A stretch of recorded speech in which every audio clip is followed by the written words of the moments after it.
Good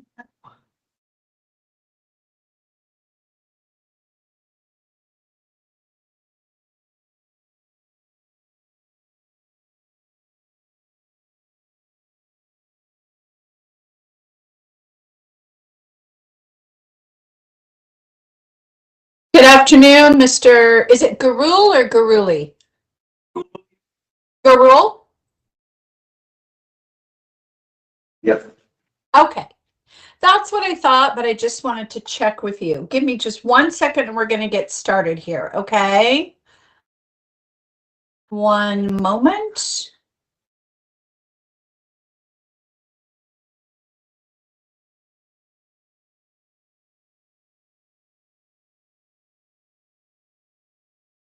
How are you doing today?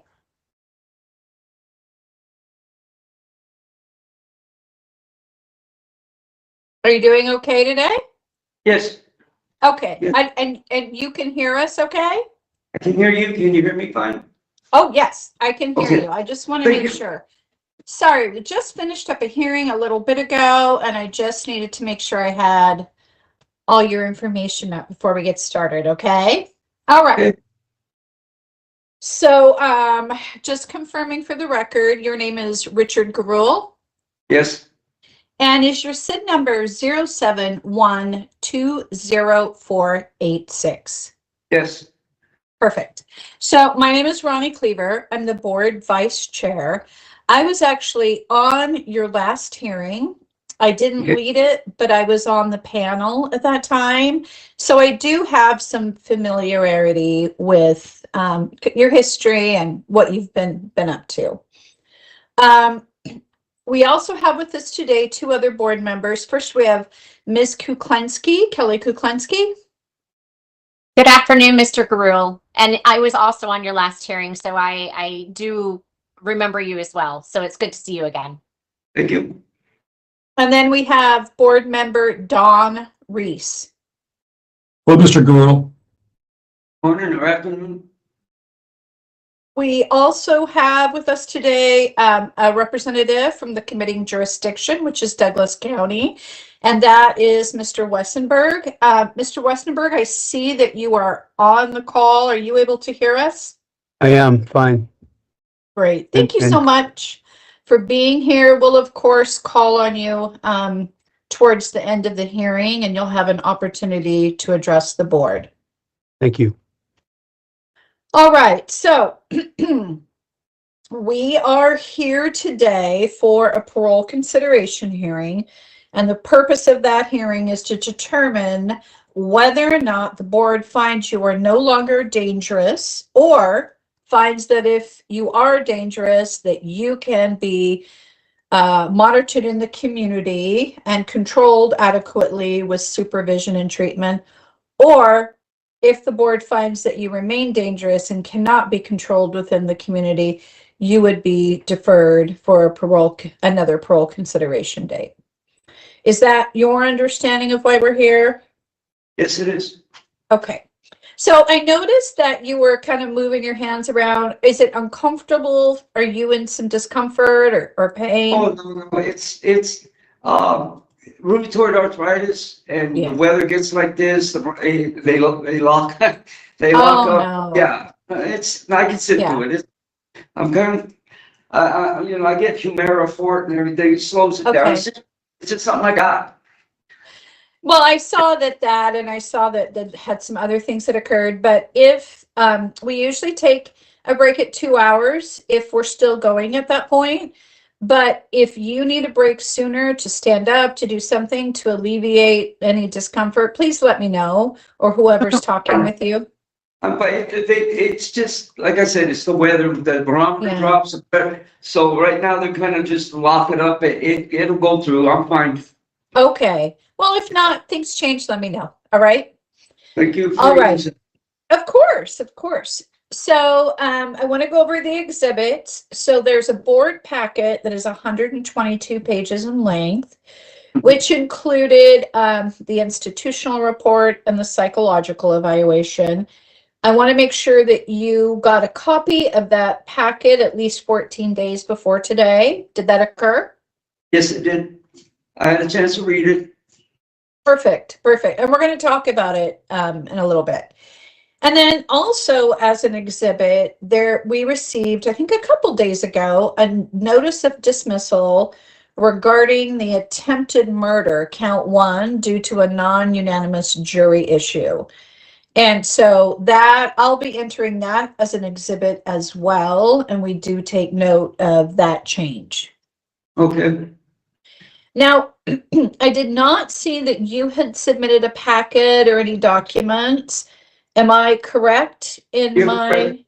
Okay, Yeah, I made several attempts at sitting down and writing out something, uh-huh, but I just felt that everything that needed to be said, I could say it. okay, I felt like the last evaluation report kind of said enough. If you have okay, questions, I'm here to answer them. all right. Well, if there was something that you wanted the board to consider, like you're sitting here today and you're like, oh, I wish I had submitted this or that, let us know. We'll make sure that happens. There's Okay. a couple, if it doesn't get brought up, I will raise my hand. But there's just a couple things, but mainly concerning with programming and stuff like that. But other than that, I'm just going to wait for the board members to ask me what they need, or Mr. Wiesenberg, and basically answer your questions like that. If that's okay. I mean, I didn't think it was Yeah. required that I submit anything. It is not. It is not required. I just wanted to make sure you knew that you could if you wanted Yeah. to, and Yes. we'll go from there. So no, you don't have to, and it's not held against you. So don't worry. All right. Okay, thank you. The other thing I want to put on the record is the board did not receive any confidential documents. So everything the board has reviewed, you have in your packet. Yep. All right. So like I talked about earlier, we do have the institutional report that's contained in your packet. That was dated September 23rd of 2024, and it was authored by Counselor Chavez and then reviewed and approved by Acting Superintendent Jeremy Wagner. And then, of course, we have the psychological evaluation by Dr. Michelle Mosich. The actual evaluation occurred on October 7th of 2024, and it looks like the date of the written evaluation is November 24th, 2024. And you already said you were able to read both of those documents? Yes, I was. Okay. All right, so now is the time, if you would like to make an opening statement to the board, anything you want us to know, you don't have to, but if there's things you want us to know, or you just want to make an opening statement, now's the time for you to do that. Well, I can touch on things that can actually be an opening statement. It's, but pretty much everything is in the reports and stuff. My age, my health, and all that, and how I generally are now looking at things in life, without or in.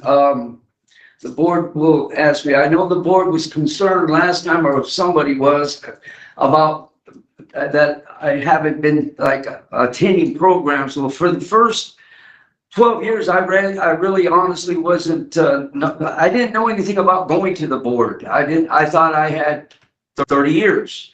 But anyway, so this time around, I'm sorry, it may not be good, but I've been concentrating mainly on my health. I just went in April, had cancer from the liver. Yeah. But hey, the good news is, I just had a checkup. I don't know the results, but I'm assuming they're still fine. My last 2 checkups, it's still gone. They're really concerned with my weight loss and stuff. But I'm being treated for that. But my whole focus for the last couple years or so has been my health and of my family members' health. Other than that, that's my opening statement. That's my reason. I just haven't been. My whole brain has been sweating my own health and some of my siblings are up in age and their health. Mhm. So that's where my head's been. Okay. Well, that's understandable when health concerns happen, especially as serious as yours. So, well, let's actually just talk about that, because when I saw you last, it was in 2023, and that was before your diagnosis of liver cancer. I'm so sorry to hear that that happened, but it sounds like did you go through treatment? Tell me about kind of the status of what's happening with that right Well, now. April of this year or last year, April, I went to OHSU. I was there 4 days. They did 2 different treatments. They were able to go in there and cut around it to kill it. It was about the size of a nickel, they said, or a dime, about that size.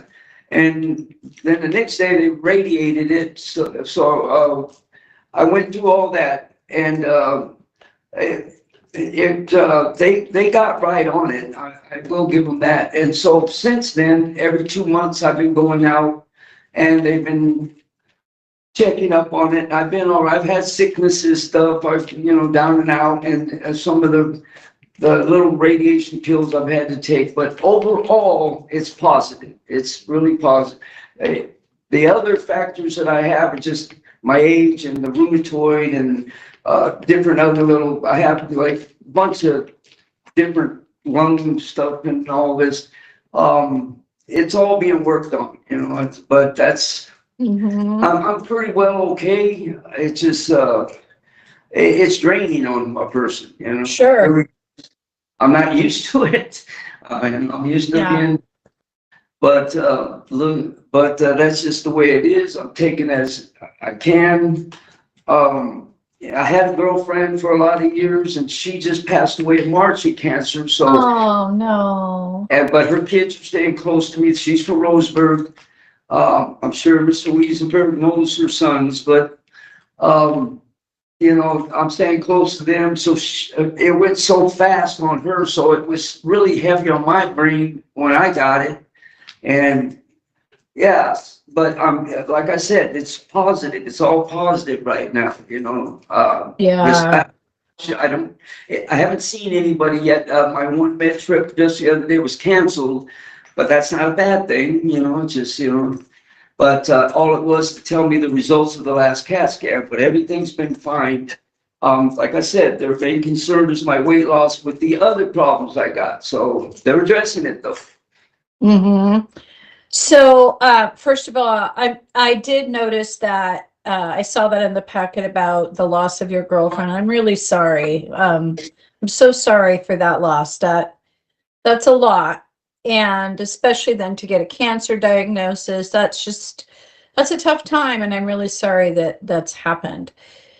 Brings fun to a lot of different serious thoughts in the head. I guess that's one of my main points too, not trying to fall back on it as any kind of excuse, but it makes me as an individual, like I've seen death throughout all my life, being in gangs and all that stuff and family members and all that. But it seems to be hitting more home now because it's closer to you. The age, like my siblings, we're all getting older. You know what I mean? And it just makes you think more and more. That's all. Of what your priorities are, what you really want to do. Yeah. My biggest dream is going to a Dodger game with my sisters. I got pictures of them at a Dodger game up on the wall. It's just things like that. I guess that's where my head's at more than, getting out there partying. That's, I guess my focus is more about the little life that I have left. I want to spend it with the people that are still alive before they're gone. That's all. Well, I do think that facing death or having a loved one die does kind of bring things into focus and perspective. So you said now that you're really thinking about, things you want to do, and you're not interested in being out on the streets anymore. So what are your priorities now as you kind of sit in this different place in your life? getting as close as I can with my siblings, making sure, because I've been really at work on it, because, you know, there's family feuds and spatting, sibling rivalries still goes on even if we're 65, right? And so I've been spending the last a lot of time, you know, trying to mend different things between them. I'm the oldest. I never really was saying to me because, hey, you know, siblings fight. But like I said, like I tell them a lot, look, there's going to come a time when something you had to say and they're gone and you can't say it no more. Mm-hmm. Stuff like that. Yeah. So if I remember correctly, you have 4 sisters? Is that right? Yeah, I had 5. I have 4 left. Yep. Yeah. And so it's you and the 4 sisters, and then you had another sister who's Brother, deceased. we had my little brother also. There were 7 Okay. of us together, 5 girls, 2 boys. My little brother, he's, you know, he's doing great. He's down there in Roseburg. He's went to prison up here, down there and all, but he's doing great for the last 10, 15 years. Yeah, we're in touch. Okay. I'm in constant touch with, I got family in Roseburg, my sister's there and, my sister down in San Diego area. That's the main one. We're constant touch on the tablet, on the phone. Okay. So in terms of your treatment, are you still undergoing cancer treatment, or is that done and you're just in the maintenance checkup part? I would say I really can't give you an honest answer because I don't know if I'm still in the treatment, but as far as I know, I'm being monitored. There's Okay. okay, so they haven't seen anything the last 2 checkups. That's great. And so, but they're keeping an eye on it because they said, yes, it can come back. They were worried about it spreading into my stomach area. Um, So they were monitoring that because of the weight loss, because I had been like because of prednisone use of different drugs, I had got up to 250, 240 pounds. Well, I'm down to like 170 now, 73. They have me on the insure. They're watching that, but, and a lot of it had to do with metabolism working overtime to heal the hole. Sure. And, but, so they're just monitoring me, Rule, because I got different things, not just the cancer. The cancer, all they're worried about is it's spreading like to the stomach area and stuff, or pancreas, or that's what they were telling me. Okay. All right. And then are you currently receiving any treatment? I know you have some heart issues and you have COPD. Are you getting regular treatment for that, for those things as well? No, I'm not getting treatment per se for them, but they're monitoring them, making sure that they don't get worse. DOC is really, I mean, we're being honest, DOC is going through a whole tough time with their whole medical administration right now. So, you know, so they do what they can when they can. But maybe that's not good enough, but it is what it is. So I'm, you know, for the time being, I mean, I have not had no bad episode from any of it. I haven't like fallen out or, well, in a couple of years anyway, I haven't, you know, from like shortness of breath or any of that. So they're doing what they can with what they got. And in the meantime, I'm stable. I mean, you know, it's hard to get around, but you know, this institution has pretty much given me a job, a pretty good job where I don't have to do a lot of stuff. I just basically pass out pop at the pop machine. So that's not very hard. I can sit down and, you know, I'm in a cage and they give me the pop ticket. I give them a pop and that's my job 7 days a week. Oh, okay. So I've never heard about that as a job. So you sit and they have tickets, or is it canteen? Yeah. Okay. Yeah. They purchase pop tickets that they use on the pop machines, on the Pepsi machines. They got me a cage on the yard and they bring it, they hand me their pop ticket, I get them a pop. Okay. How long have you been doing that job? About 8 months. I was a yard crew orderly at first. I just picked up trash and then they moved me up to that spot as the cancer hit. So, you know, Mhm. when I got back, they gave me that job. Okay. So was there a period of time where you were off of work completely because of your health issues? Not very long, not very long, a couple months. That's right before I went out on the cancer stuff.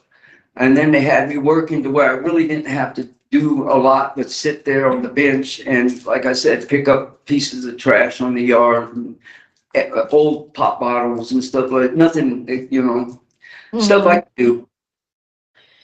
Okay. Let's see here. I noticed that and I saw in the packet that you're using a cane to get around most of the Yeah, time. yeah. Is that the extent of the assistance you need, or have you needed to use wheelchairs at some point, or? No, the wheelchair episodes were about 3 years ago. That's when the rheumatoid was really flaring up bad, making me Uh-huh. swell up, and I couldn't use anything. The cane is mainly a safety mechanism for long distances and stairs, but I'm stair restricted, so that's not a problem. This place is flat. That's one of the reasons that EOCI had transferred me here because Okay. and so the cane is mainly for emergencies because long distances, my knees and my hip joints will give out because of the rheumatoid. There's nothing that can be done about that. You know, like I said, I get Humira every other week, Mhm. which is almost $2,000 an injection type thing. Wow. It slows it down, but it's not a cure. There's no cure for it. Uh-huh. But Right. Okay. So, Humira is an injectable that you get every 2 weeks. Is that yeah, what I'm understanding? Okay.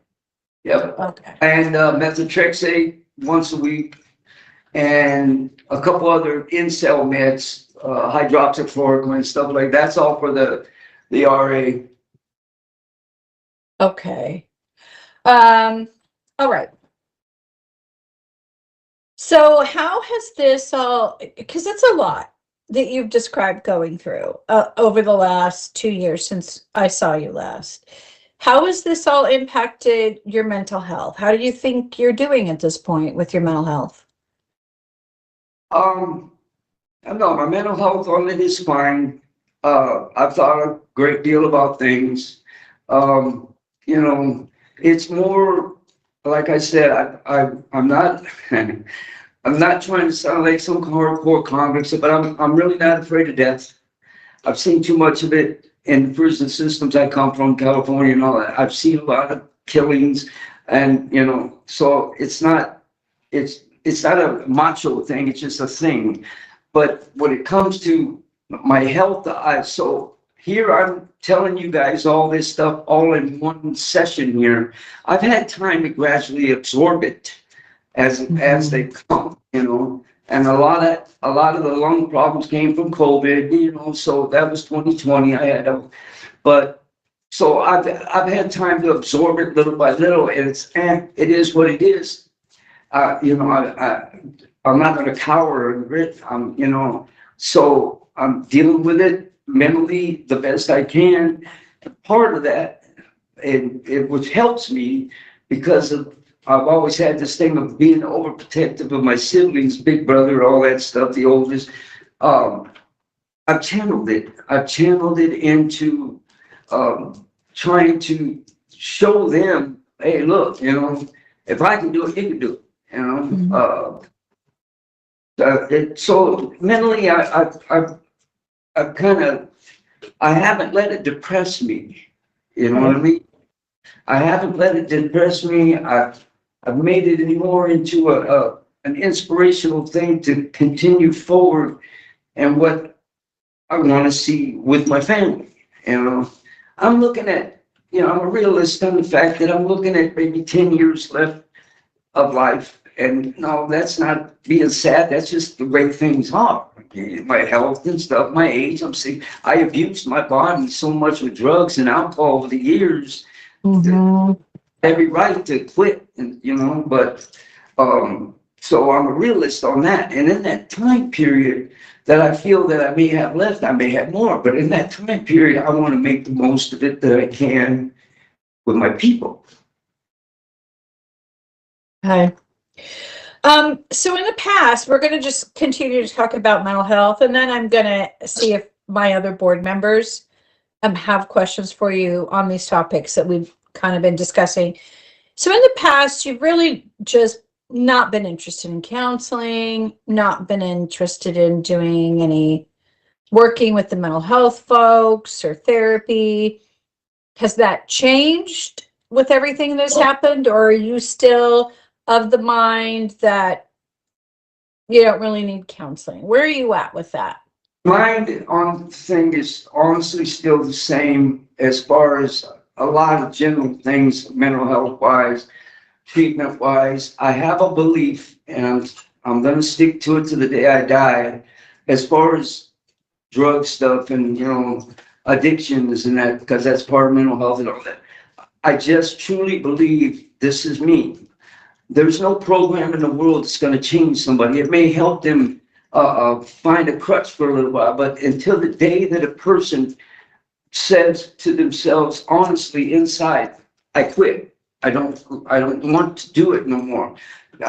Until a person truly wants to inside, they're never gonna, there's too many things that's gonna tell them it's okay to do it as long as you don't get caught, or as long as the girlfriend don't find out. That's Sure. so I want to.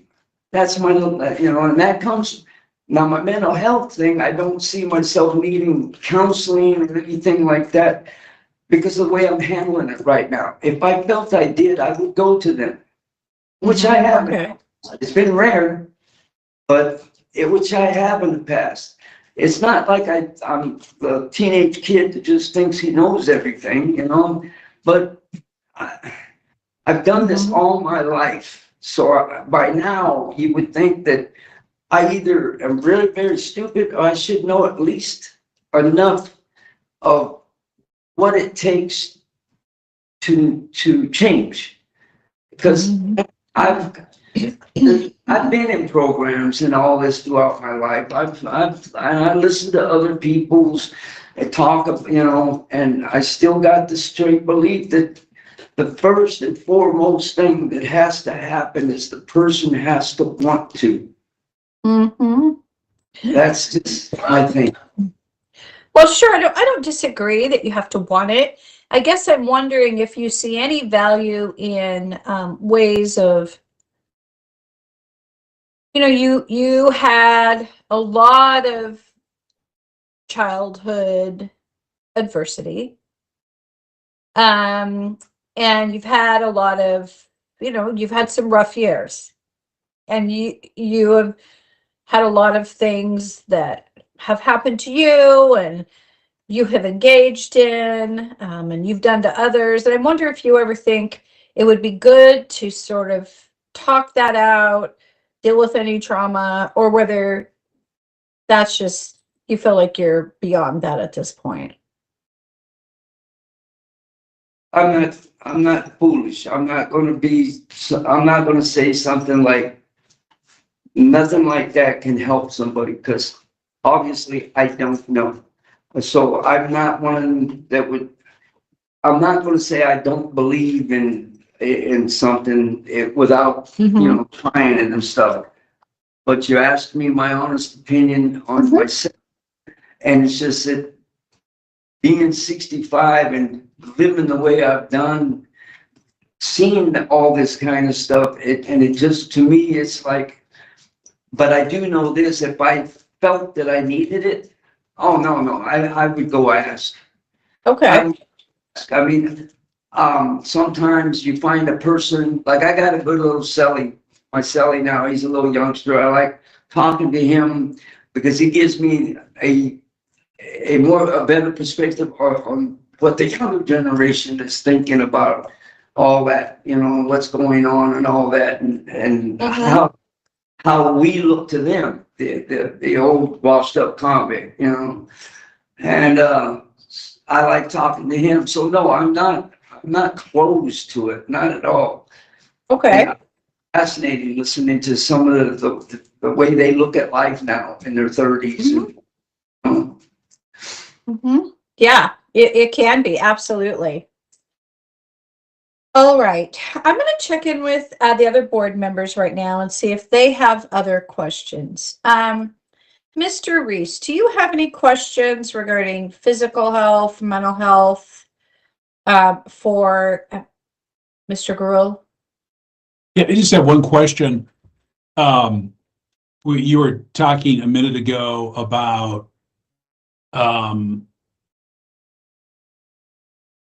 drug treatment, and you said there's no program in the world that'll change a person until they say, I'm ready to quit. Is that essentially what you said? Yeah, that they have to really want to. Yeah, and that makes sense. So, and where are you on that? Okay, that's a good question. I think I got a pretty good answer for you guys. My body cannot handle it no more. That's, believe me, I've been a drug addict all my life on everything. Started on the stupid stuff when I was a kid, paint, glue, paint, all the way up to the hardcore stuff. And there's two things. Number one, the amount and the drugs that they have nowadays are very, very dissatisfying. They got the weirdest stuff that these people are into nowadays, spice and all that. It's just, number two, I have found that my body cannot handle it. It's like one day of cool, hey, yeah, I'm feeling good, and 3 weeks of just my body's tore up. So no, I'm not sacrificing my body. That's where my head's at, right? That's exactly where my head's at. I've been drug free for years in prison. You know, so I've had a few UAs. I'm on a problem, but I will tell the board this. Now, since you brought this up, I started this thing called the MAT program. It's a drug for opioids, because that was one of my main things is opioids. And it's kind of like an anti-abuse pill, I guess, right? So I started that. At first they asked me, well, you got 30 years, because that's what my date is. My date is 2037. So they say, well, and I told them, well, I go to the board now every couple of years, they may give me a release date. If they give me a release date, I want to start a program that prevents me from taking any opioids, heroin and all the oxys and all that. So I got on that. I've been on that for, I've been taking the pill for about 3 weeks now, but you got to take one a day, and it's like an anti-abuse thing. But I did that just to plan ahead, you know what I mean? Because it's kind of an abused drug in here, right? But once you're taking it for, a couple of weeks, the feeling of being high or whatever is gone. So it just becomes an anti-abuse. But so I did that just to curb my, if I was to get out and, have any cravings for anything while I'm on this program. So I'd have to continue the program, and I know this. I'm just hoping that I can find it out there. I think it's part of the Oregon Health Plan. I'm not sure. Okay, thank you. Ms. Kuklinski, do you have questions? Yes, just a couple. Now, are you able to manage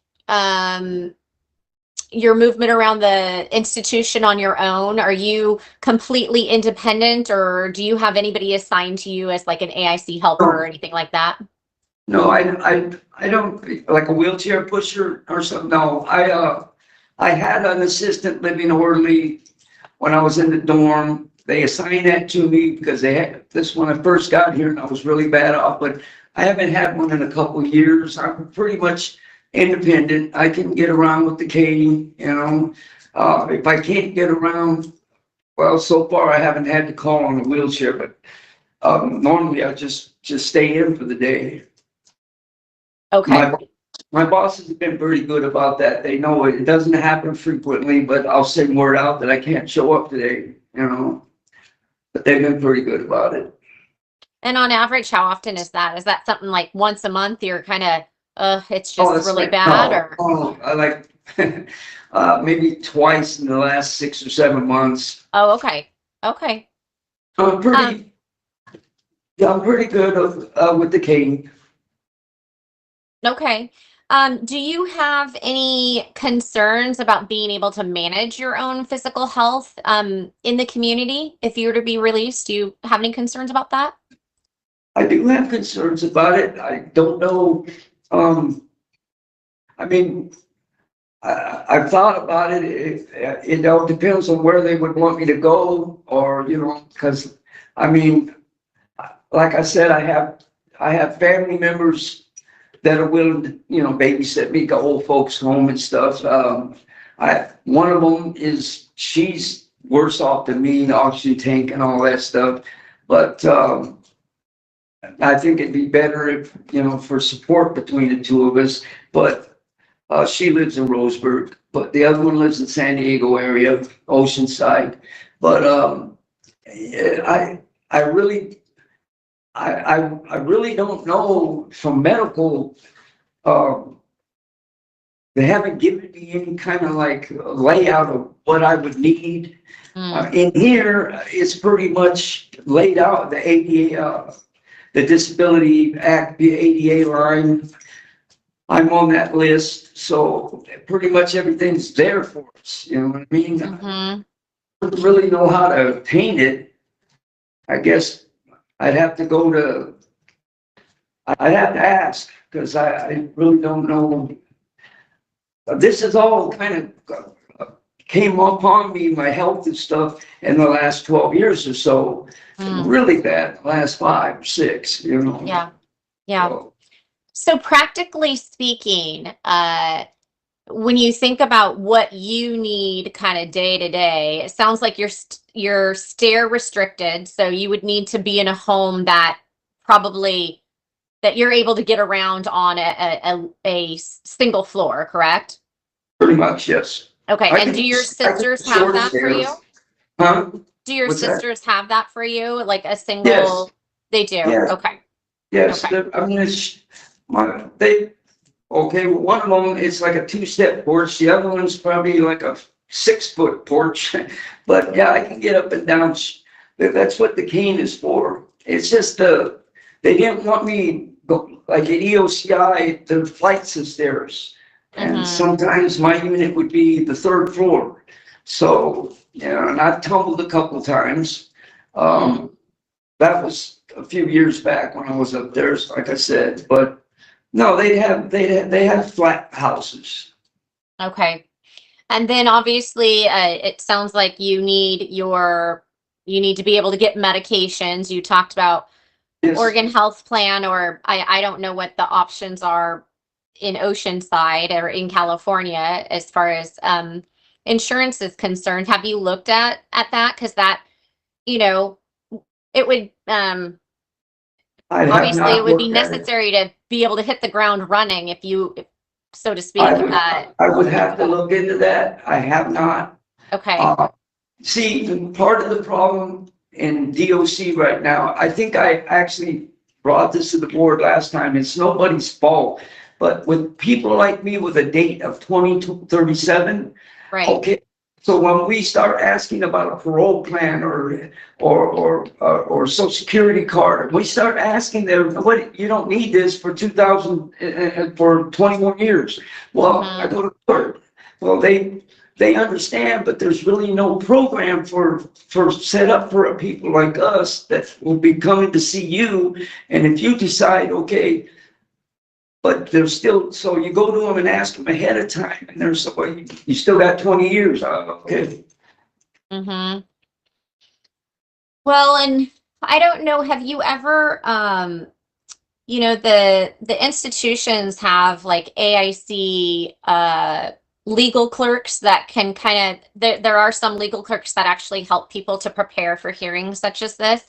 Have you ever looked into anything like that? Because they do help with like release planning and, you know, some of those things that maybe you have to get some information on. Is that something that is an option for you? Well, here, no, there is an option for me, and it wouldn't be the law clerks here, I'm sorry.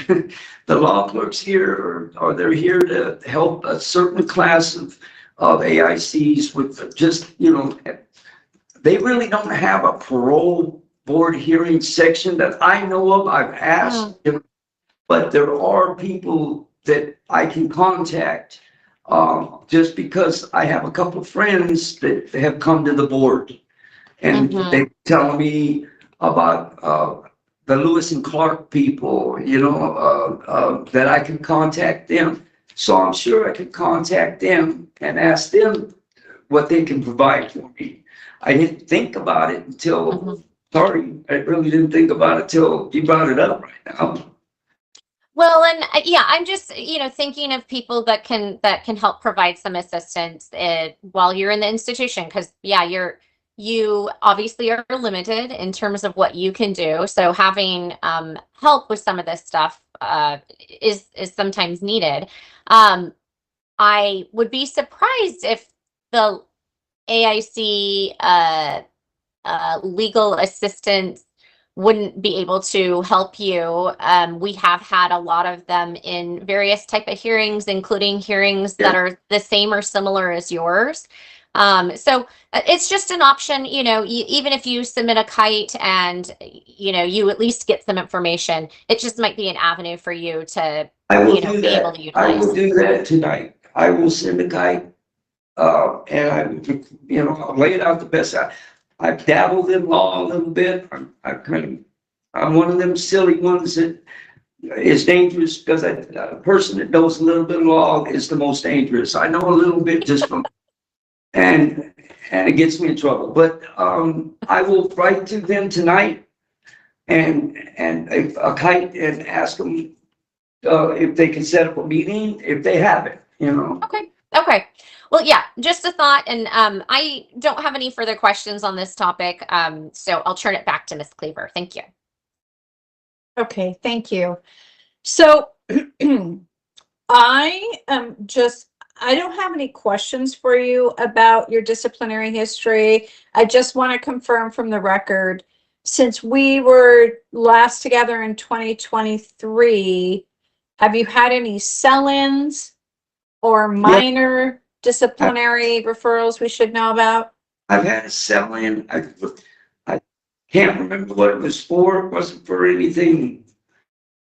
I do know I have no DRs, Okay, yeah. no work failures, no nothing. I can't really tell you what the sell-in was for. Okay. It was an How long 8-hour was it? one, I think. Or Oh, 24. 8 hours. Okay. Okay. But Okay. something to do, I think, oh, no, I remember, it was having a lampshade over my light in the cell. Oh, And okay. and the CO had just got everybody on the tier that had one, and I wasn't in the cell. Okay. All right. Okay, so I don't have any other questions about that. And also part of that is because we've talked before a couple of years ago. The real questions I have are about, in the past, you've been pretty clear that you weren't really that interested in following the rules of parole. And, you were kind of going to do what you're going to do. And as long as you weren't hurting anybody, or specifically not hurting folks who were not part of the street life, you were just going to kind of keep doing what you're doing. But it feels like, when I was reading the materials, like there's been a little bit of a shift, and that now you might actually be interested in being on parole, and you might be thinking differently about what it would be like to be in the community on parole. Is that accurate, kind of what I'm seeing? Yes, in the past, You pretty much got it right. In the past, my whole thing was, I had no thoughts about anybody, not family, nothing but about myself. Because I had this in my head. The thing that is the streets, the outside world is a fantasy to me. This is my reality because I've been in this all my life. That's the way I looked at it. So my whole thing was to hit the ground running, absorb as much entertainment or whatever I could for myself. And I was coming back and I knew this. This was how I felt. That was the realism of me, so my whole thing about seeing parole or doing this, the switch with me now is simply this. My perspective on the years I have left and my family and what I want to do with the little bit that I got, that's one thing. The other thing is simply this. I am not the young little lion cub with the claws and the fangs, and I'm not taking over any territory. I'm not going out in the streets and being anything except to humiliate myself, meaning I'm an old, washed up convict, gangster, whatever I was. I'm done. So for me to put myself in a position where I'm going to be challenged, I'm going to hurt myself, and I'm not even, the whole thing of I'm not running the streets for myself. Like I keep saying, my main thing is just want to spend what I got left with my family. And in order to do that, if I got to go see a parole officer, if I got to go see counseling, if I got to, whatever I have to do, I'm going to have plenty of time to do it because I'm not going to be on the streets. I may have the wrong reasons in your guys' heads for things, right? But I just can't fit into the style that I once had or what I believed in. There's no way I'm going to be able to handle the streets. I can barely get around on a cane. So the humiliation of looking in the mirror of what I am now and what I once was, no, I'd rather just be with people that I love.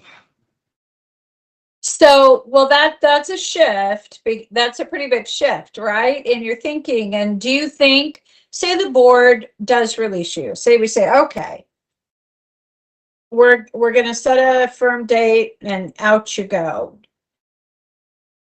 If your health were to improve, what do you think about the call of the streets? I mean, because, throughout the psychological evaluation, I'm just going to tell you, I really appreciate your honesty. I appreciate it when people aren't trying to tell me a story. I just appreciate you being direct. So, you've been really honest about how it's really hard for you to do a 9 to 5, that it's not exciting. It feels kind of boring. It feels like full of pressure and really constricting. So say your health improves and you're out there, do you think that call of the streets, the kind of fantasy, as you call it, of what that life is like, is gonna pull you back in? No, the reason, like I said, the bigger half of my drive is my people, my family. That's the bigger half, being with them. The other part is the realism. My body is not going to I have a disease that there is no cure. It's not going to get better. The cancer may be gone. My age is still going to go. Parole, the board gives me a parole date within a year or so. I'm going to be 66, 67. There's no reversing the time. Well, that's true. We're all getting older. That's what I mean. And I've already made up my mind. That's regardless of if I'm released today, 2 years, 4 years, I've already made up my mind. I am trying to beat the clock on to being with my people for that little bit of time we can. Most people, they reminisce about the days and back in the day and all that stuff. I do too. But them days are gone. I'm not bringing them back. I'm not imagining them back. There's no physical way I'm going to get them back. And so, and I don't want them back. If I was to get out there and my body all of a sudden miraculously, it would still be that the time is running out for me, for some of my siblings. I got other things I want to do with that, you know. Even if I could extend my little 10 years to 20 years. It's just time that I need with my people. Okay. And so that kind of answers another question I had about release, which is that sometimes when I was reading the materials, I was asking myself, well, does Mr. Gurule really want out? Or, I mean, because, I mean, you were really honest about feeling anxious about getting out and some trepidation and fear about how you were going to manage. But it sounds from what you're saying that you are clear that you do want to get paroled and you do or are willing to be on parole so you can be with your family. I'm scared to death out there. Yeah.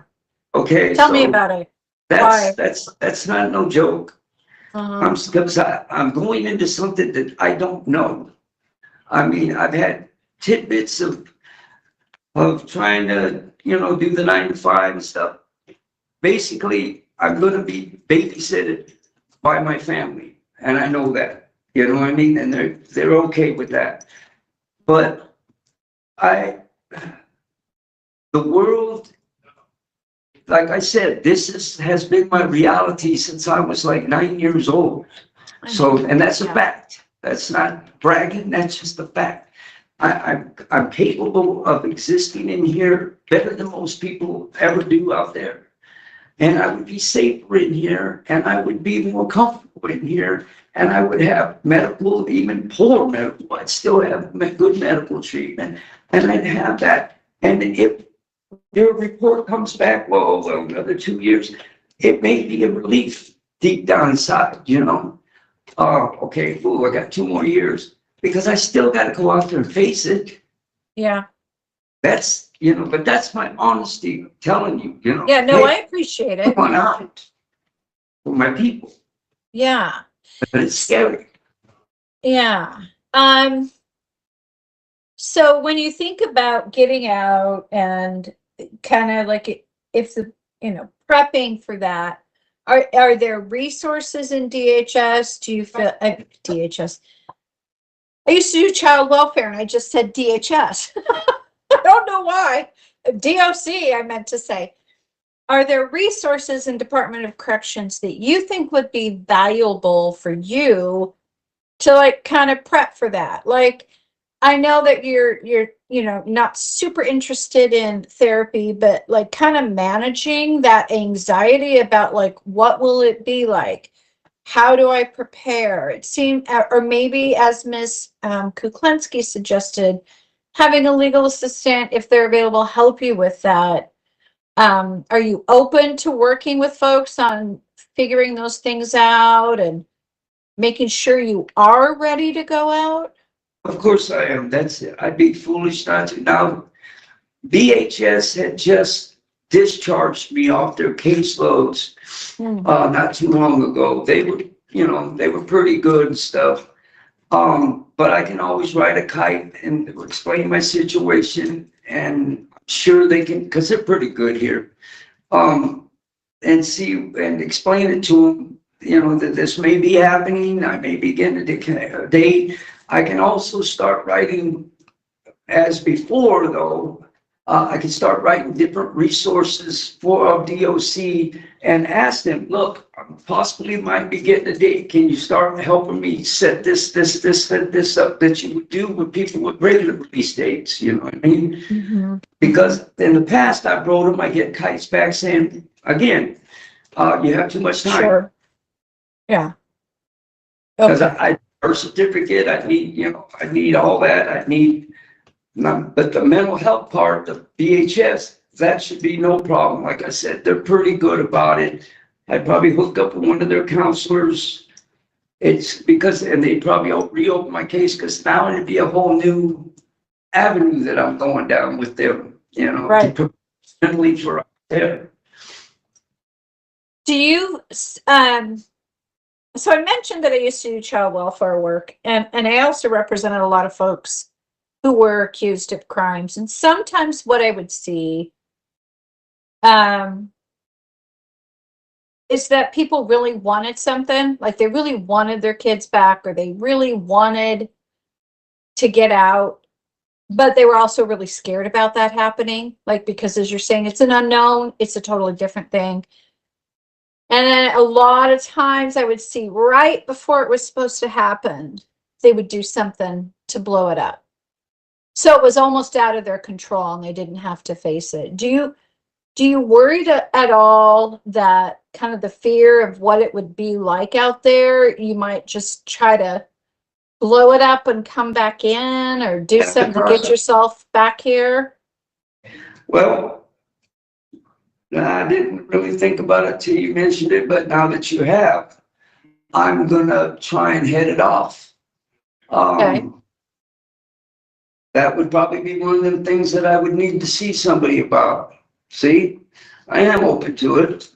I just Good. need, Mhm. no, it's, Mhm. it's, Mhm. that's an actual something that, yeah, I could actually see myself doing deep down inside, not really wanting it and blaming it on some little explosion, you know.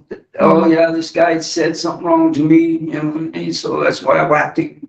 Or you know what I mean? I can see that in me.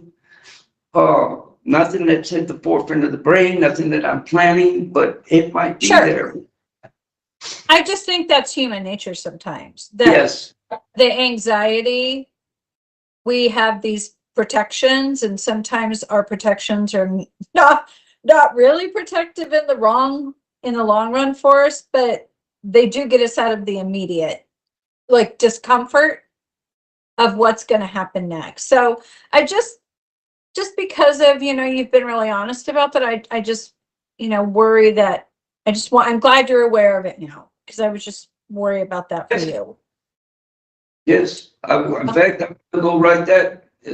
I do journaling now. Oh, is that I- new? I do it mainly so I don't forget dates and stuff, Sure. and, you know, and then I write little stuff, but I am gonna write that in the journal because I go back and read it. Okay. So since we last saw you in 2023, I know sounds like you haven't really have the ability to do any new programs or do programming because of the medical issues, or what is your situation? It's mainly been that. It's been my brain and worrying about and having to deal with medical appointments and mainly it's just been in my head, you know, that not being able to focus on stuff, and like I journal a lot about that too. But I mean, it's still there because I have quite a few things wrong with me, you know, and I write all this stuff down, my doctor's appointments, what needs to be done, what I can do. And it gets stressful, it's stuff like that. But you've given me 3 or 4 things that have kind of renewed my uh, going after stuff, you know, so that I'm going to be focusing on. The law library clerks, the different paperwork, the DHS, different things. Every time I go to see a counselor, and which is very rare, it's they don't really call. They're kind of overloaded here, overwhelmed, and so they don't really call you that much. But I'm being honest with you, no one ever brings up any kind of programs. No one ever does. No one says, you know, they don't. They don't require. They have never required me to. They have never Yeah. told me No one's even sent me any kites, say, hey, this is available. It's, you know what I mean? Yeah. I don't think they're gonna. I think because you don't have to participate in programs, right?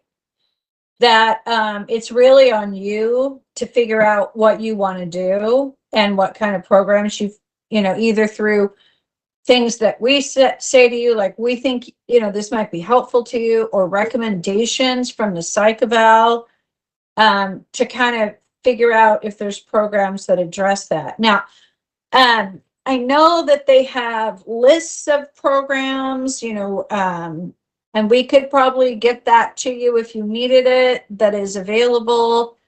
You could also probably, I don't know if you get to see your counselor, if you have it. Okay, probably not. Looks like no. So, but there are things available, but they're not going to make you do it. You're going to have to seek it out and want to do it. Well, So. I do know that the different things that we've talked about, I'm gonna get right on that. I will see if the board can get me a list of something that they feel that would help me. You know what I mean? Because I'd appreciate it. I just know it's not your job or anything. You know what I mean? Or if I can get the Lewis and Clark people or Mm-hmm. the law library people and see what's there. But I am going to truly focus on everything we've talked about. Okay.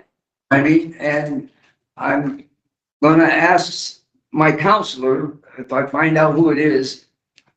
It might be Miss Foster. I really don't know. Find out who it is and see if I can get some kind of help in, Mm-hmm. release plan stuff, medical stuff. Yeah. All the stuff that I'm going to need regardless. Well, and if the board firms up your date, or what will happen is the release counselors will kick into gear. They will help you figure out, the residents. They will check with family. They will help you get your birth certificate and your ID. So that's just a natural part of the release process that occurs. They'll make you get an Oregon Trail card that you come out with. So some of that is just like that's part of the process. But if you want other supports, like how am I going to deal with this fear? How am I going to deal with this anxiety? They're not going to have that unless you request it, I'm going to request. I'm going to DHS. I'm going to write them and I'm going to lay it out to them for what we talked about.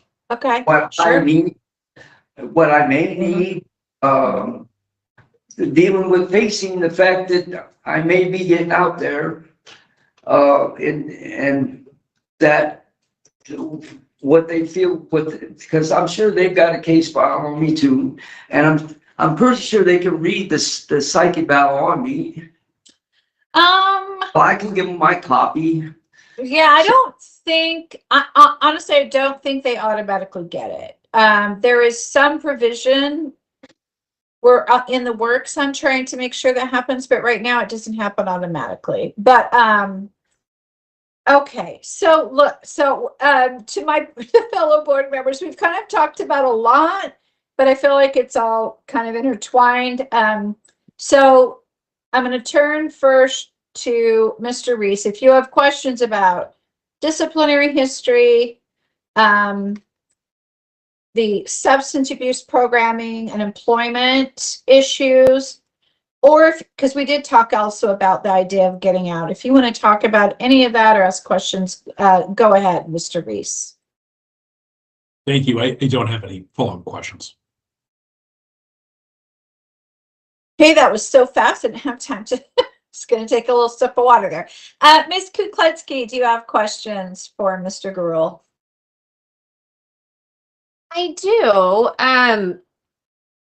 So Mr. Gurule, you mentioned that you haven't done programming, but You also mentioned that you recently had been engaging in services with BHS and that you are doing MAT programming. So I want to explore those a little bit to see kind of what goes along with that, to see if maybe you're doing some things that you didn't realize are considered programming. I just like to kind of explore what you have been doing with BHS and what you've been doing in relation to MAT, to kind of see if maybe some of those are something that the board finds is useful that you've been spending your time doing. So in relation to MAT, you said you take a pill daily. Is there any classes or program or any kind of meetings that you have to have, anything that you have to be engaged in that allows you to participate in the MAT program? No, the things that I had to sign an agreement that I wouldn't do drugs, that UA me, that I'm okay with being UA, and that there's evaluation stuff, but they don't tell you when, that they will evaluate you, but there's no classes that I know of. I've only been on it a couple weeks.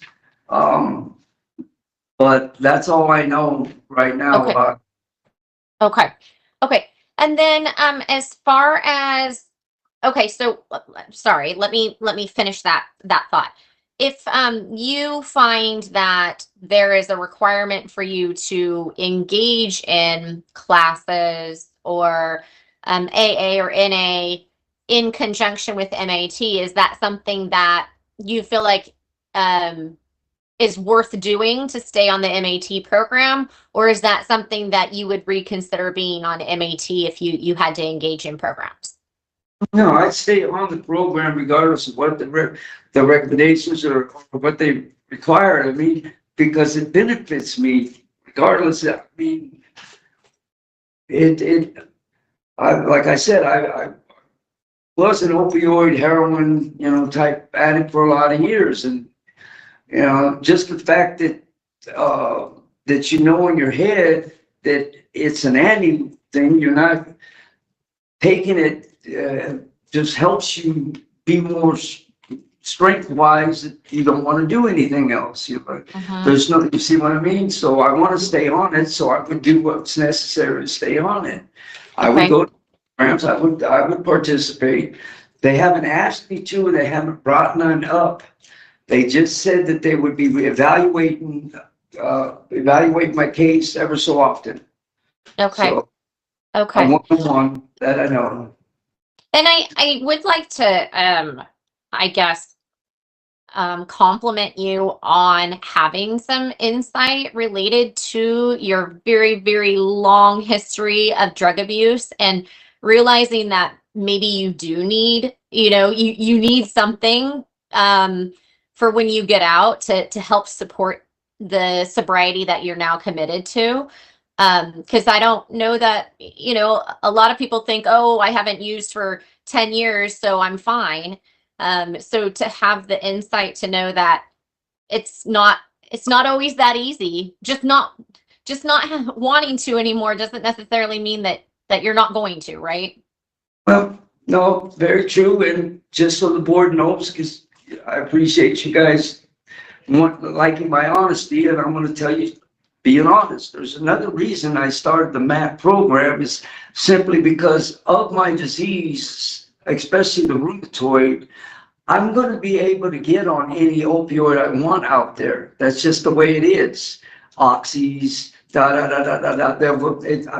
doctors prescribe. They may not do that in DOC, but they're going to do it out there. This deters me from that. You see what I'm? Yeah. It's kind of, I remember a long time ago, people taking anti-abuse for drinking. And I saw not to me, but I saw what it did to guys who took the anti-abuse and then tried to drink. Yeah. It's very painful. Right? Yeah. I don't know if this is that bad. I really don't. But I'm being honest with the board. There's two reasons that I started this MAT program to prevent me from getting on any strong opioids out there.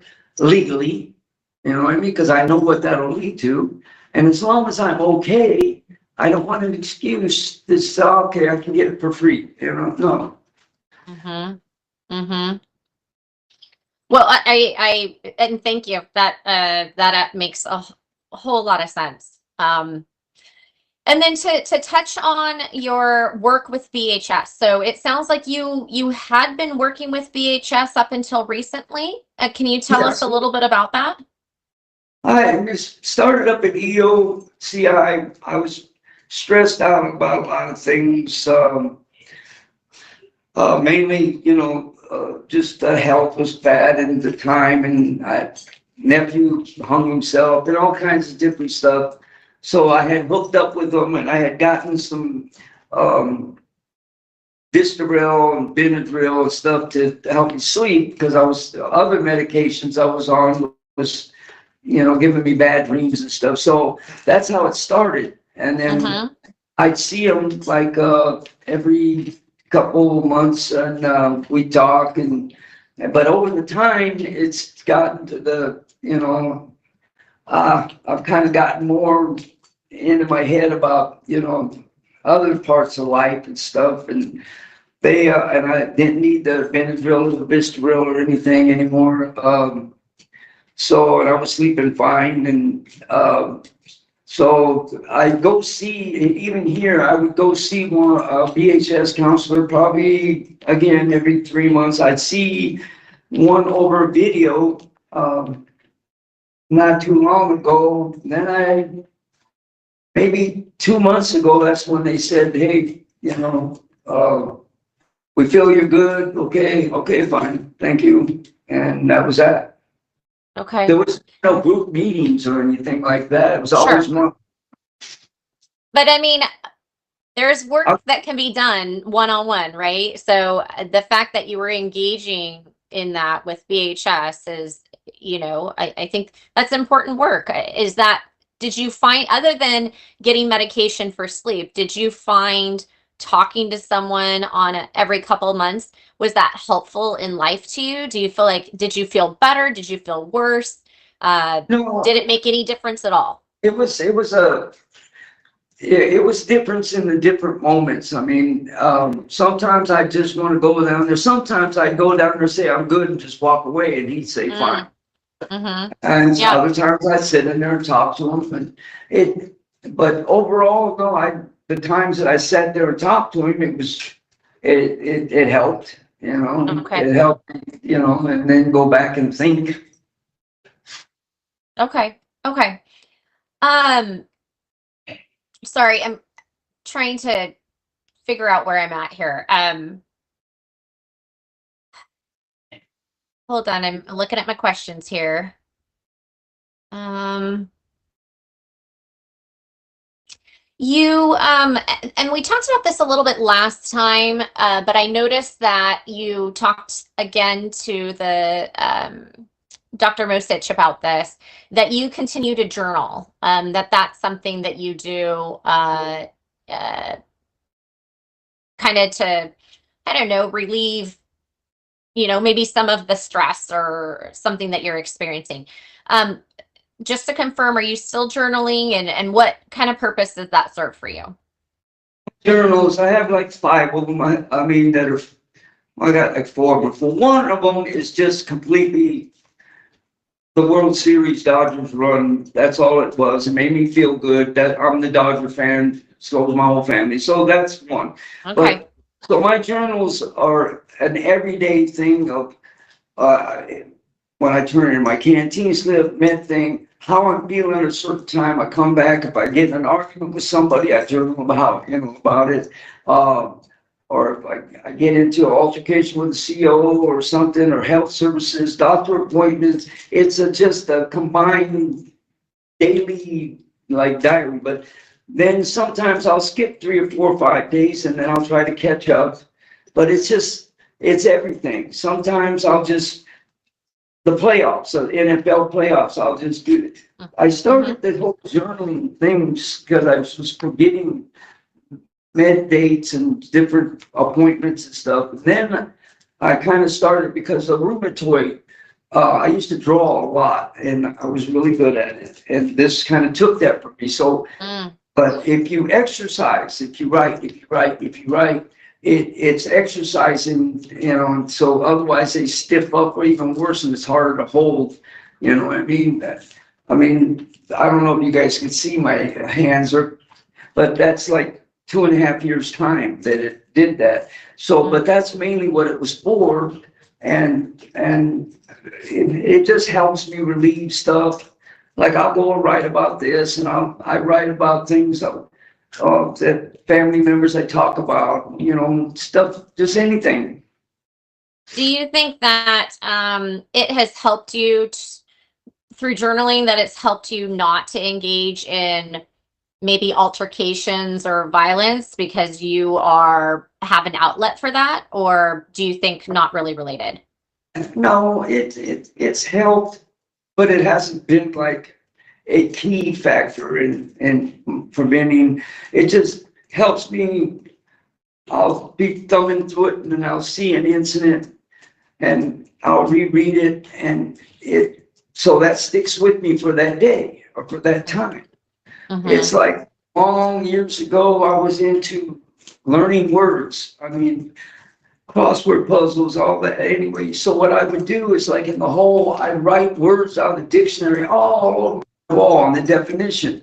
Okay. And then everywhere I looked all day long was the word and its definition. And that stuff starts sticking in my head and staying there. Same thing with the journal. So different incidents, like I said, I can go back and reread it. And so that sticks in my head. So when an incident or something pops up that's similar to it, I remember how I reacted then. So, yeah. But go ahead. Sorry. Sorry. Are you still creating sports logos and greeting cards, or is that something that's been kind of taken away with the RA? No, that's why I do them. Sis prints them off for me. I make the cards, but I snip with the toenail clippers, but I make that stuff because I can't draw anymore. I can still draw, but it's not mine. So those are what I do, and that's kind of a little side hustle, and yeah. Okay. All right. I think those were the questions that I have. I'm going to turn it back to Miss Cleaver. Thank you. Oh, and by the way, I do love the Dodgers myself. I am a Dodgers fan, so we had a pretty good run this World Series. We just signed Sasaki. Oh, okay. Good to know. Thank you. Well, I don't know much about baseball, so sorry I can't participate in the in the fun here. Okay. So you did have a psychological evaluation. And did you read it? Yes. Okay. Before we talk about it, did you have, and we've talked about it already, kind of referenced it throughout, but did you have any comments, just general comments about the evaluation or the process that you wanted to make to the board? I was kind of impressed with it. Yeah. I didn't read too much into it. I mean, as far as, trying to read between the lines, but I do know this, it was totally different from the last one. And in my opinion, but no, I was fine with it. It made a lot of sense to me. I mean, there's nothing there's a lie. There's nothing that's wrong, But, she was probably pretty spot on about probably what I do need. I mean, I'm 65, that's what she does for a living. So I kind of highlighted with a yellow coloring pencil certain things that they recommended that I may need or that I should look into. What things stood out? Oh, okay. I was going to ask you what stood out for you in terms of her recommendations. I should have reread the thing because I knew this hearing was coming up. So not really stressed out, just that, like you saw that I came in here with a couple root beer barrel candies and no paper, no pen, no nothing. I just wanted to, you know what I mean? Yeah. Well, I didn't- let me pull up her evaluation. Okay. And let's, right. we can talk about, I'll just remind you of kind of the things that she recommended. So she did still find that based on your diagnosis and then the some of the testing that your risk to reoffend was high. So, but then she also made some recommendations about ways to assist in managing that risk. So one was supervision, and that you would have a parole officer if we released you, and that you would have to have frequent contact with a parole officer, sort of a high level of supervision. We've talked a bit about your willingness now to work with a parole officer. How would you feel about having frequent contact with a PO and having them involved in your life, basically? Been on that before and followed it for a little bit, so I know what it entails. I've been on, if I can remember right, I've been on like a long time ago in California being SSU. That was because of my gang affiliations down there. I was on daily thing, Oh, but that didn't last long. I was 30, so, and I just got out after doing 12, but so I don't know how Roseburg, or I don't know how I think they do it like once a week. They might do me like 2 or 3 times a week. It's not very difficult at all to, because it's such a small community, if that's where I'm at, I wouldn't mind it at all. It's like I said, I've got plenty of time. I'm not gonna be on just running around. I'm not, I pretty much, yeah. So, I have the same thing with call outs here. I got call outs, I got to go to them. Okay, boom, yeah. Okay.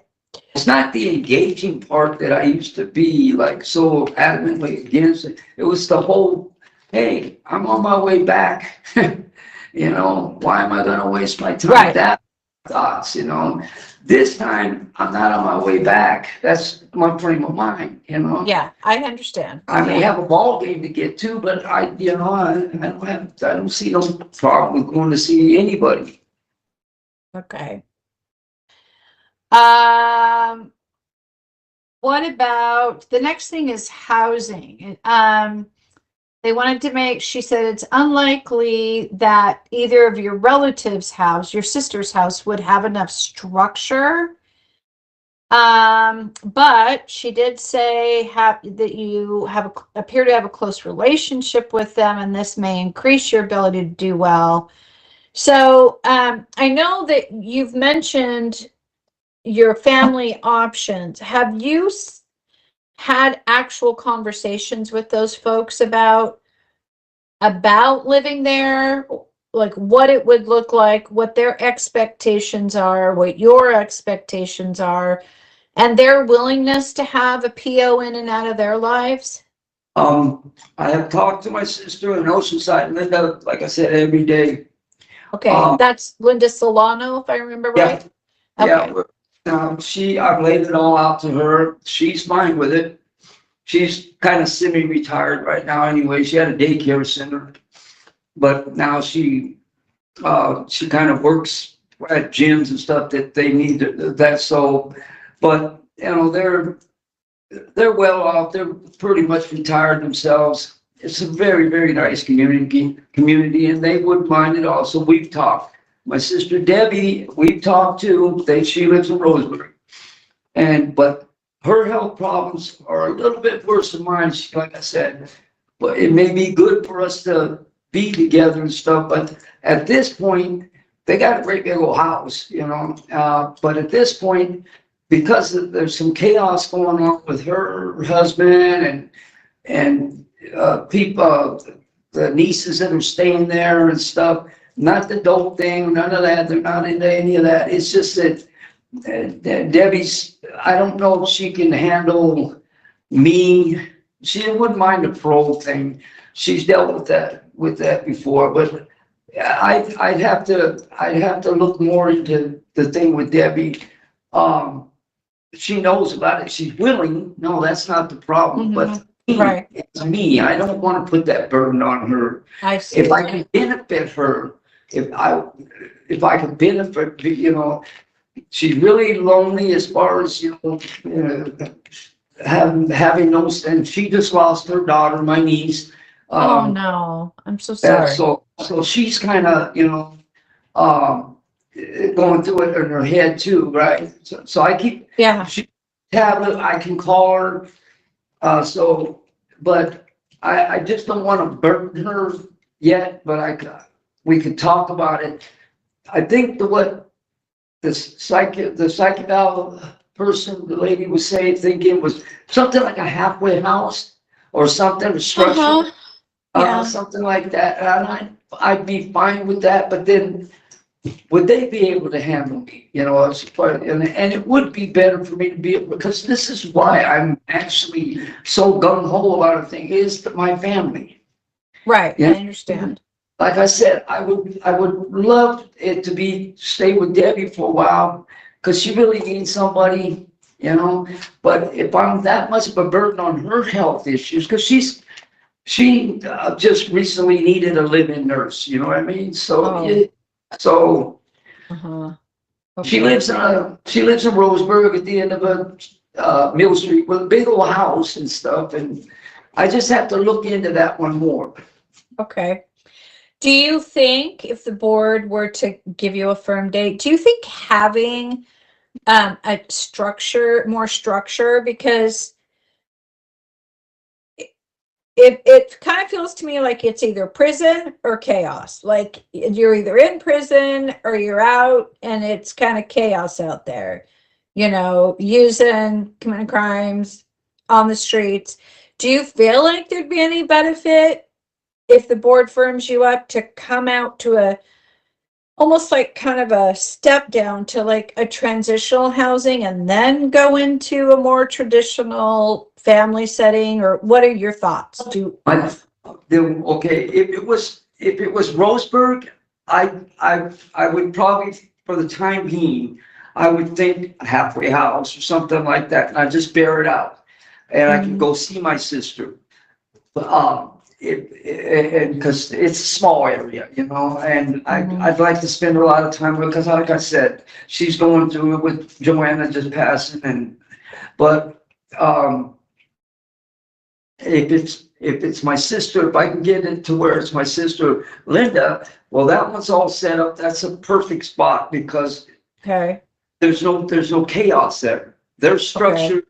They have, like I said, they're well off, and she's already very much aware. And we have been staying in touch for the last 10 years on a daily basis, and me and her have gotten super, super close. And we've gotten the rest of the family to quit trying to fight over, you know what I mean? That's my honest answer, But I mean, if it has to be, if it would be something like, okay, the jail or a halfway house or something like that, all I would want from the parole department or the state is just please allow me to go visit my sister every day. Sure. You know what I mean? Because that's the whole Right. thing, sitting on the porch Right. where they're looking at for, that's my whole thing. That's Yeah. all I'm about. If it's California, it can be done. That's the best scenario, because the house is already designed. The area is way outside the San Diego area. It's a rich area. They're stable. There's no alcohol. There's no guns. There's none of that. Okay. Well, the other things that she recommends are treatment, both mental health treatment and substance abuse treatment. And it seems like you're open definitely to the mental health. We've kind of been talking about it on and off throughout. And then, would be likely that a PO, given your lengthy history with substance abuse, would want you I mean, I'm glad you're doing the, you know, the medical assisted treatment. That's fantastic. You would probably have to continue that and maybe do some additional stuff. Like out in the community, it's not just you get your dose, but you usually have to participate in some treatment groups. That's been what I've seen my clients have to do when they were out there. So, is that something you're willing to do? Yes, I mean, I was already planning that with Okay. the thing there. When I signed the thing, the agreement, it didn't make it sound like there was like group meetings or anything, but that I would have to agree to participate and da. And so I was already signing up for it, and to stay on it, and which I want to stay on it, I'd have to do that. And again, I have plenty of time for this stuff. Yeah. Okay. And then the last recommendation was just social supports. And it sounds like you've got that in your family. Yes, I do. Do you have any, other than your family, do you have any friends or community supports that are not engaged in criminal activity or drug use? I do, but like Charlotte, my girlfriend, her kids all love me, and one of them is just fantastic. But he's been out of prison for a while, but he's doing great. They just had a baby, him and his girlfriend. And we're in touch, tablet, phone calls, all that stuff, because he's like a kid to me. They all are. You know, they all are children. Yeah. But other than that, no. I've disconnected myself with homeboys, friends. There's again my whole thing. You have to.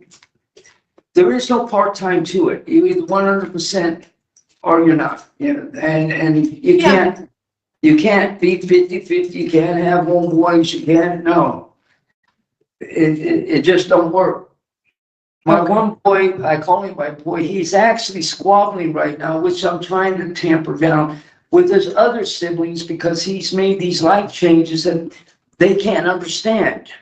So you mean he's made positive life changes right. And they're struggling? Oh, well, that sometimes happens, and they want to party, right? and he had to run his little sister out because she wasn't paying attention to the rules of the house, which, no partying, no boyfriends, so, and I'm proud of him, Yeah.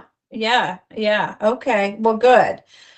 Okay. So, I'm going to check in with Mr. Reese. So we talked about release planning and the psych eval. Those ended up being an interconnected conversation. Mr. Reese, what questions do you have about those or any other topics you'd like to ask about? Thanks. Well, so regarding on the psych report, the doctor wrote in her estimation, your risk for future violent reoffending is high based on your past and based on your testing. And I know you've said it loud and clear, you've said it repeatedly, you're not a lion cub anymore, you don't have teeth and claws and all that. But what do you think of the doctor's estimation there? I honestly believe she's spot on. I'm not you can't take something, 65 years I've been a certain way, 65 years. And no, it's not, I'm not saying that that's me 24/7, but actually, Mr. Wiesenberg had said it last parole hearing pretty good. He said, Mr. Grove's a nice person. Mr. Grove's this and that, until he isn't. I'm not making that sound like, hey, I'm going to explode and stuff like that. But she's absolutely right about the fact that you can't just change a person. You just can't. That person's got to want to have something that's restrained him. Now, my only,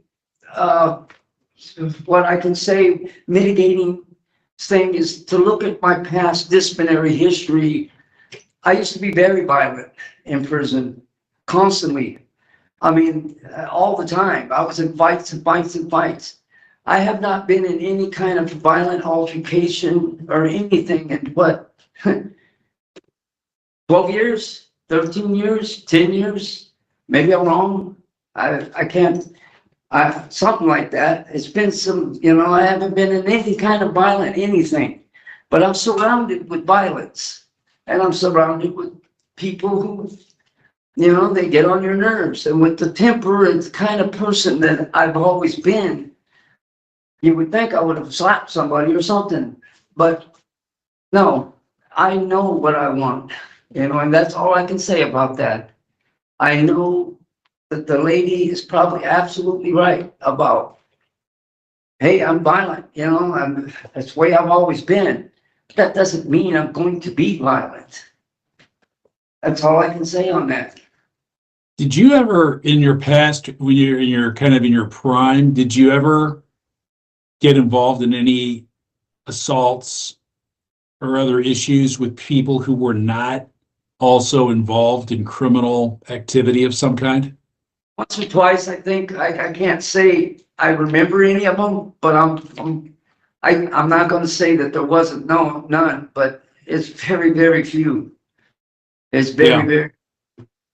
What, just out of curiosity, growing up in South LA, were you in a Hispanic gang or Yeah. a Hispanic gang? And was that hard? Did they just accept you as a white boy, or was that hard to get in? No, I was born and raised Ah, in the Mexican neighborhood, Hawaiian Gardens, which is like 80% Mexican, 20% white at that time in the 60s, 70s. And I was just, my family, we were born and raised there. My dad was Hispanic, my stepfather. So, no. so we were just kind of accepted. And in prison, I got into the Mexican mafia just by the fact that growing up as a youth, they knew me in California Youth Authority. They knew me on the streets, and they recruit kids like me at the time, right? And they trained us and all that shit. So, excuse the language, but and that's how I kind of developed into that. And my attitude coming in at 18, 17 was simply, look, as long as I'm getting off first, meaning being violent, the stabbings and stuff, that didn't give them the chance to stab me. So it was out of fear that I was always raising my hand and do the dirty work, be a soldier and all that shit. But that's how I ended up a white boy, growing up in a Mexican neighborhood, becoming a Mexican mafia member, which is, they don't let happen. There was like 3 of us. You know what I mean? There was only 3 of us. And I've been out of it since like 92, 90, Yeah. 91, 92. They'd have to kill me but they're not coming after me because there is no retirement plan. So if I'm in their area, yeah, okay, I know that, but that's just part of the game, But they're not coming after me. And there's none up here. There's none up here. I know what I was, and I know what I was capable of doing, and I was trained for all that, and I know what it looks like on paper, and it's still going to look like that on paper, but I'm not that person. I don't have the years to be that person. I just don't. Thank you very much for answering my questions. Thank you. Ms. Kuklinski? I just have a couple questions. So I mean, I can't speak for the other board members, but I mean, I don't want to see you, Mr. Gurule, in the institution until, what is it, 2036. I don't want to see you there. Okay. But every time we have these hearings, you get a psychological, and you're very honest, and you're very honest with us. And, there are diagnoses that are made, which, that's kind of part of this process. And there is risk that's assessed, right? And, I think that it would be helpful to see that risk move, right? Change based on not just existing in the institution and not getting write-ups, but based on some work that you put in. And I know you've made some commitments today of work that you are committed to doing, you know, in the institution. But I think that, you know, we have a responsibility to look at that risk, right? Yeah. Yes, you do. But at the end of the day, I don't want to see you here until 2036. But really, and I know that you've made a commitment internally that you're done. Okay. And I guess for me, I'd like to see, I mean, what is the worst thing that could happen if you were to engage in programming? If you were to engage in some of the recommendations that Dr. Mosich had, what is the worst that could happen for you? The worst? Yeah. What is Huh? kind of, I guess, the downside from it? Other than maybe feeling like you're wasting your time. Is there any real downside to it? Nothing. I have plenty of time to waste. I'm Okay. not against that. And I'm not, I really don't mind. Like I said, I check the call off board every day for, you know, my little doctor appointments and stuff. I had Yeah. 4 call offs today. This was one of them. No, there's no downsides to it at all. Okay. And I just like you and Miss Cleaver were talking about, this would have to be something that is self-motivated. There is no one that's going to come to your cell and open the door and say, hey, you know what? I think you should go here and I'm going to take you there. That's just not going to happen. Like, bottom line, no one's going to do that. No one's going to reach out to you. And I appreciate your willingness to accept feedback from us about maybe what programs we think would be helpful. But at the end of the day, it is going to have to be very self-driven. Like, you're going to have to decide that, okay, you know what? My counselor's not going to reach out to me. I'm going to reach out to my counselor. My counselor's not going to sign me up for classes, but I'm going to sign up for these classes. I'm going to take an active interest in looking at the board and finding out what activities are going on that I could possibly be a part of. So that you can work on some of those things that are contained within the evaluation to help just move that risk, you know, in the right direction. And I just did a lot of talking, and I didn't really have a question about it. I guess, you know, you're being very frank with us, and I just want to be, you know, straightforward with you as well. But those are just kind of my concerns as I look at things is just in regards to risk. Okay. I did have a question for you regarding your release plan. So just so that I understand your relationship with Linda and Debbie, like you guys talk daily, but what kind of things do you guys typically talk about? Is it just kind of day to day what's happening in their lives, or do you talk to them when you're frustrated? Like, are they a sounding board for you? Yes, Linda is completely, also, you know, she strengthens me on, you know, and she guides me on how to approach Debbie. Debbie's more, she needs us, you know what I mean? Right. So I don't really engage Debbie on the level of, you know, my problems, you know, 'cause Okay. she got going through stuff. Linda helps me with, you know, life, and we talk about out there, her world, what goes on in here. Last 6 months, we've been talking about this board. Mm-hmm. What'll, you know, what would we do if they approve me to go to her and Mm-hmm. stuff like that. Mike and them are making one of the boys' room up for me, if that's the case, stuff like that. She's, cause I've done interstate compact, but it's been prison to prison a couple Got it. times. Mhm. Oregon was sent me to California. California sent me up here before I had my little sister. This is a long time ago. I passed away, so my mom, and then moved up here in like 1986 or 87. I transferred up here for 1 year to the Department of Justice, but and then went back. So that's the kind of things we talk about. She's like a computer nerd type, so she's got that whole setup. So she tries to find out stuff for me as far as their parole system in there, and yeah, it's just everyday life. We talk about the Dodgers. We talk about she's a fanatic. The whole family's fanatic Dodgers, so we talk about that and Okay. just family stuff. Yeah, it sounds like she is a really good support, and I mean, and I don't know.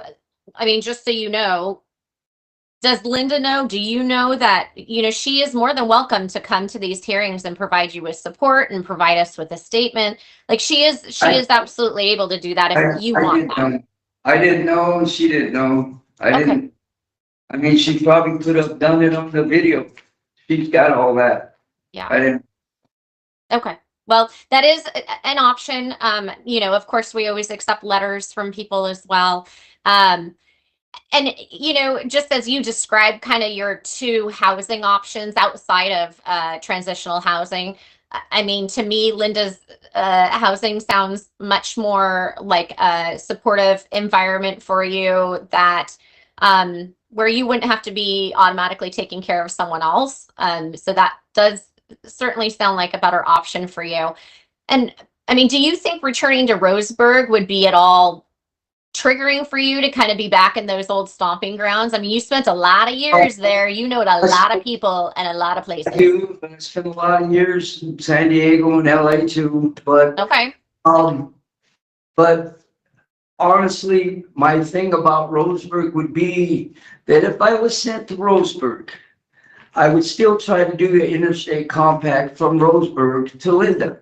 Mm-hmm. And I would stay there in Roseburg to support Debbie for as long as I could. You know what I mean? Not to be on the streets. That's, just to be by her side, even if I was they kept me in the jail and they let me out.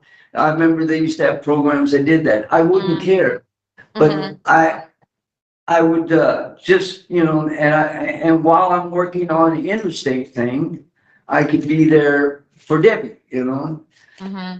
That's my whole world is those fans. I have a little brother there too that's doing great, been off parole for 10, 15 years now or something like that. Okay. So, Okay. but he's doing great. And I mean, so I'd love to be there for a little bit as family. Garrett, and his new kids, and my girl that passed away, her kids. But ultimately, I really can't see myself staying there. Okay. Do you, as far as you understand, do Linda and Mike lead a quote unquote straight or conventional lifestyle as far as you understand? Oh yeah, no, there's nothing. She don't even like. I have to ask. She don't. If I get a cut. And here's the funny part about all that is that her and her husband, at once upon a time, used to be from my neighborhood, from the gang, from everything, growing up, all involved in it, and when they were young, and they had their first child, my nephew Michael, everything cut it all loose, and they never looked back. Okay. Never looked. Own their house, all that. And you said she's almost retired, or she is retired. Childcare? Well, she had a childcare business at one time. home. I'm the one that did her logo for it, drew it up, Linda's Little Ones. Anyway, so Okay. the market for that, I guess, kind of went really bad with the economy, where, you know, so her clients started getting less and less and less. So she gave that up, and so she started working for like gyms where the moms come, but someone's got to watch the kids, because so she's trained for all that. So basically, they're going to be cutting her hours, and she doesn't really need the money or the job or anything. She just likes being independent, doing her own thing. And I asked her, well, do you want to start a child care center again? I'll do up some more business. Oh, no, just not. So she may get a job, but if she gets one at another daycare thing, it's just because that's the way she is. She just likes having something to do and having her own money, you know? Got it. Okay. Thank you. I appreciate you answering my questions. I don't have any further. Thank you. Okay, so that is going to end the board's questioning. I'm going to check in now with the district attorney pursuant to ORS 144.120.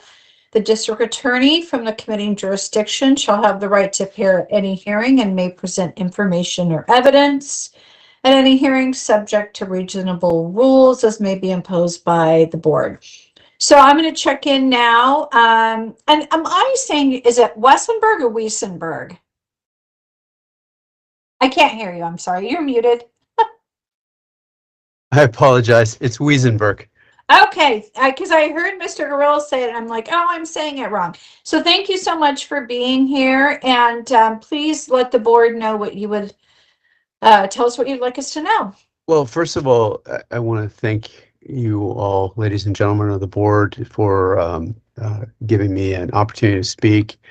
And I appreciate Mr. Gurule, and I appreciate his candor today. And you know, I think both, well, all three of you have really hit on the key issue. The key issue that we have today is that, you know, Mr. Gurule, as we've seen today, is extremely personable, and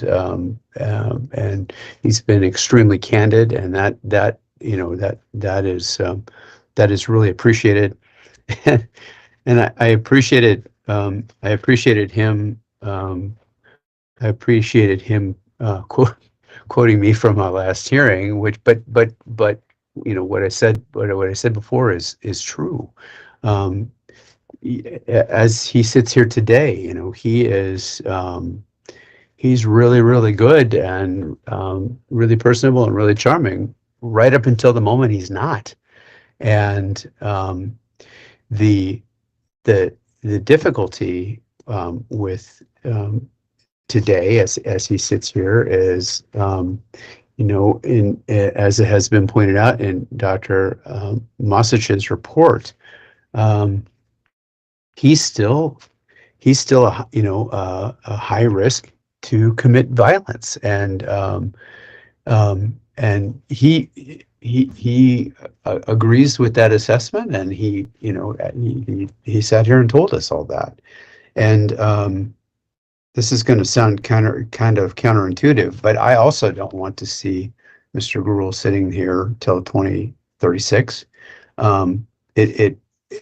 You know, given his health issues, it would be it would be fabulous if he would finally engage in some structured treatment programs, and you know, when he is able to meet with the doctors, that they would see the concrete efforts that he's making, and that they would find and evaluate that he is not a high risk to commit violent acts in the future. And but that, unfortunately, is not where we are sitting here today in 2025. And you know, the doctor said, and I you know, obviously, and at least one of you pointed this out in the report. The doctor said that he needs to be if he were released, he needed to be in a very, very high structure environment. I don't know what the availability of that is in California. I don't believe there's anything that that would fit that bill here in Douglas County. And, you know, certainly his sister's homes wouldn't fit that criteria. And the difficulty is with Mr. Gurule, as he sits here today, he reacts to anxiety and stress by, you know, acting out violently. And unfortunately, that still makes him a risk. And, you know, from the perspective of Douglas County, you know, respectfully asking the parole board to not send him, not release him yet until he is able to demonstrate to you and frankly to everyone that he's engaging in some level of treatment, that he has persuaded the doctors that he is engaging in that, and that he won't be a risk to commit violent acts in the future. I'm cognizant about his health issues as he described them today, and you know, my hope and prayer, frankly, is that he, you know, it sounds like those have been moving in a positive direction, and he's been getting treatment, and that's really positive, and that you know, obviously, you know, we're glad of that. But you know, unfortunately, you know, on behalf of Douglas County, I have to respectfully request the parole board that to deny his request for release at this point. And unless you have any questions of me, I think that's all I have. But again, I want to thank you for allowing me to be here, and I want to thank you for, you know, I have watched and listened really with fascination at the very, very, very considered and measured examination you have done with him and with his responses to you. And so I just thank the board very much. Thank you, Mr. Wiesenberger. Really appreciate you being here again, and your comments regarding Mr. Gurule's situation today. So, Mr. Gurule, with that, we are nearing the close of this hearing. This is your opportunity to make a final statement or leave. You can respond to what Mr. Wiesenberger said, and if you decide to do that, make sure you direct it to the board, and you can make any final comment you would like to leave with the board before we end the hearing. He's got his concerns. Mm-hmm. Everybody's got their concerns. I understand. Mm-hmm. But other than that, you know, I mean, he's got to look out for the best interest of his community. That's the way I look at it. Okay. Well, that's a very fair assessment. I appreciate that. Do you have any other comments you'd like to make to the board today? I know it's been a couple hours, and you're probably getting tired, but I want to make sure if any last words you'd like to leave us with. Well, from what I'm hearing, it looks like I'll see you guys in 2 years. So, Well, we have not deliberated yet, Mr. Gurule. We're going to be doing that at a later date. We're going to meet and we're going to talk about everything. But what would you like us to know when we are thinking about your situation?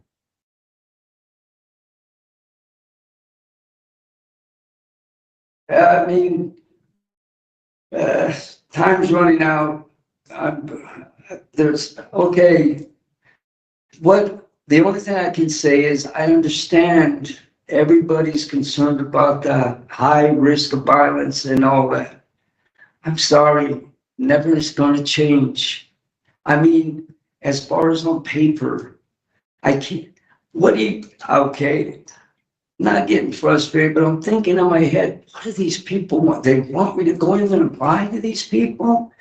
Do you want me to just put on an act? Is there hoops that I need to jump through? I understand, you know, I'm just, okay, well, hey, and then in the back of my mind, I'm going, God, they just did me a big favor. You know what I mean? I don't gotta face Wow. off. Yeah, That's, you know, but at least at this point, I want you guys all to know that I didn't sabotage this one. I tried. mm-hmm. Thank you. Well, and Mr. Gurule, what I'll say is this. I think, first of all, I want you to continue being honest. I really value that. I think everybody's told you that. This is not a hoops, and we're going to measure the number of hoops. I think in the recommendations from the psychological, it's doing the treatment and doing the work. But I would suggest you talk with a counselor about that.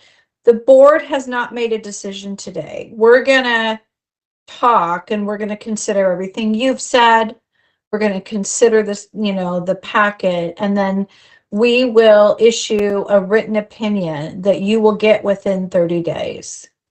Okay? Yes. But I hope your health continues to improve. I really wish that for you, regardless of what our decision is. So, I'm not angry or anything with any of you guys. oh, I know. Thank I you. just want you Thank to you. know we wish you the best. We wish you the best. I'm sure you do. Okay. Okay, with that, we're going to end the hearing. I really appreciate everybody being here and sitting with us this afternoon. Have a great afternoon. Thank Bye-bye. you.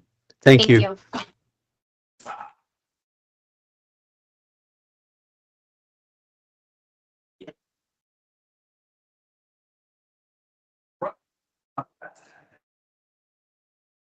It's like 2 more years. What they're trying to say is they want you to engage in some program. No.